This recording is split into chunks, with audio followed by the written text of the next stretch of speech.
பாபநாசம் கிழக்கு ஒன்றியத்தில் அதிமுக கழக புதிய அலுவலக கட்டிடத்தை முன்னாள் அமைச்சர் காமராஜ் திறந்து வைத்தார்.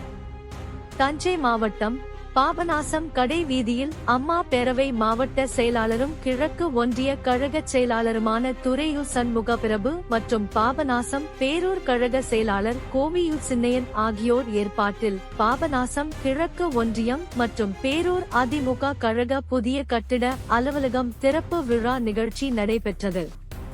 திறப்பு விழா நிகழ்ச்சியில் தஞ்சை மேற்கு மாவட்ட கழக செயலாளர் எம்.உ. ரத்தினசாமி முன்னிலையில் முன்னாள் உணவுத்துறை அமைச்சரும் கழக அமைப்பு செயலாளருமான காமராஜ் கலந்து கொண்டு அதிமுக கழக புதிய கட்டிடத்தினை குத்துவிளக்கேற்றி ரிப்பன் வெட்டி திறந்து வைத்தார். அதனைத் தொடர்ந்து புரட்சித் தலைவர் எம்.ஜி.ஆர்., புரட்சித் தலைவி ஜெயலலிதா, மறைந்த முன்னாள் அமைச்சர் துரை கண்ணு திருவுருவப் படத்திற்கு மலர் தூவி மரியாதை செலுத்தினர். வருகை புரிந்த அனைவருக்கும் மரக்கன்று வழங்கப்பட்டன. நிகழ்ச்சியில் தஞ்சை மாநகர செயலாளர் சரவணன் உட்பட தஞ்சை மேற்கு மற்றும் கிழக்கு மாவட்ட பொறுப்பாளர்கள், ஒன்றிய கழக செயலாளர்கள், பேரூர் கழக செயலாளர்கள், கழக நிர்வாகிகள், தொண்டர்கள் என பலர் கலந்து கொண்டனர்.